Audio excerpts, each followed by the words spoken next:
সেও তোমার খুব কাছের, খুবই ভালো লাগার পরিমণি। ও বাবা, সুইটেস্ট।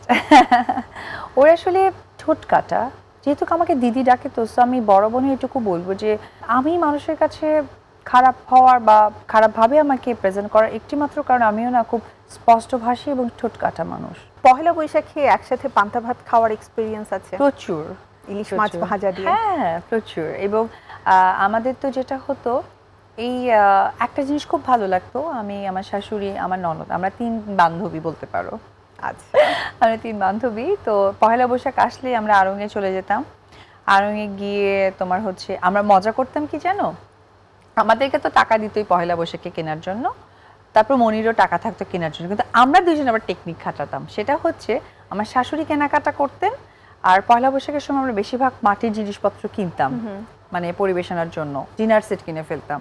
তো ওই মাঝে মাঝে না 2-1টা ড্রেস আমি দিয়ে দিতাম ওনার ঝুড়িতে, মনিও দিয়ে দিত, তারপর ধরো আমার টুকটাক কিছু লাগবে আমিও দিয়ে দিত। আমরা বিল তো 3 জন 3 ভাবে করতাম। আমার শাশুড়ি গিয়ে বলতো কি, অপু এটা কি তোমার? জি, ভুল করে গেছে, কেন থাক। তারপরে আর একটা ধরো, মনি খুব বেশি পছন্দ করতো ওর যে আড়ং-এর স্যান্ডেল গুলো অনেক ভালো লাগে, আর ব্যাগ গুলো অনেক বেশি অ্যাস্থেটিক টাইপের। ওর ভালো লাগে এটা, মানে ওর পছন্দ এটা, আর আমার আড়ং-এর ড্রেস অনেক ভালো লাগে। তো বলে, ব্যাগ কি তোর? না তোর ভাবি। বলে না আমারই। কাঁচা তো। আর আমি মনের দিকে তাকিয়ে বলতাম ঠিক আছে, আমাদের কিছু টাকা সেভিং হয়ে গেল। তো এই মজাগুলো আসলে আমাদের হতো। একটু যেটা বেশি থাকতো সেটাই রাখি। মানে কি তুমি কখনো করেছো এরকম? আসলে মেয়েরা কি একই মাথার, একই ব্রেনের? আমার একটা মনে আছে, তখন তোমার হার স্টোরি স্টার্ট হয়নি আরগের, হ্যাঁ, তো ওদের বেশ কিছু সিলেক্টিভ ড্রেস এসেছে, তার মাঝে জামদানির কিছু ড্রেস ছিল হোয়াইট কালার, আমার এত ভালো লেগেছে, দাম হচ্ছে 12 থেকে স্টার্ট। তো খুঁজে যে আমার 70,000 টাকার ভালো লাগছে, তো আমার কাছে যে অ্যামাউন্ট আছে 17 নিলে আরো 2-1টা কি কিনবো।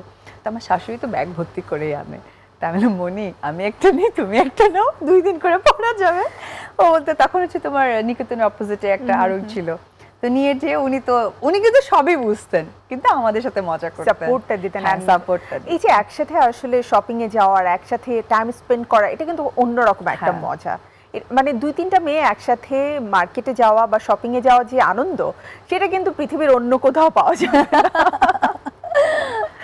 সো আমাদের আরেকটা বিরতির তো প্রায় সময় হয়ে গেছে, তার আগে তুমি একটু বলো যে তুমি আম খেতে কতটা পছন্দ করো? আমি তো রাজশাহী উত্তরবঙ্গের মানুষ, তো আমি আমের দেশের মানুষ, পছন্দ করব না এটা তো হতেই পারে না। মানে আম খেতে খুব পছন্দ করো, কিন্তু মানে দুর্ভাগ্যজনকভাবে সারা বছর তো আমাদের দেশে আম পাওয়া যায় না। সো তাজা আমের মানে স্বাদ পেতে হলে কিন্তু তোমাকে অবশ্যই ফ্রুটোর স্বাদ নিতে হবে। আর হ্যাঁ, বিশেষ করে আমরা তো অনেক সময় ফ্রিজে রাখি, কিন্তু সব সময় তো ফ্রিজে রাখলে ওটা খুব স্বাস্থ্যসম্মত থাকে না, কিছুদিন পরে নষ্ট হয়ে যায়। সময় তো থাকে। প্রাণ ফ্রুটও কিন্তু তোমাদের জন্য খুবই স্বাস্থ্যসম্মত উপায়, এটাতে মানে এটাকে বোতলজাত করছে। সো আই থিংক মাঝে মাঝে তুমি ফ্রুটও খেতে পারো। সেও তোমার খুব কাছের, খুবই ভালো লাগার পরিমণি। ও বাবা, সুইটেস্ট। ওর আসলে ঠোঁট কাটা, যেহেতু আমাকে দিদি ডাকে, তো আমি বড় বোনের এটুকু বলবো যে আমি মানুষের কাছে খারাপ হওয়ার বা খারাপভাবে আমাকে প্রেজেন্ট করার একটি মাত্র কারণ আমিও না খুব স্পষ্টভাষী এবং ঠোঁট কাটা মানুষ। আমি চাই আমার ছোট বোন, তো ওর আরো অনেক কাজ করার বাকি আছে, সো ঠোঁট কাটা না হলেই ভালো, এটা দিদি হয়ে ছোট বোনকে বলা পরামর্শ।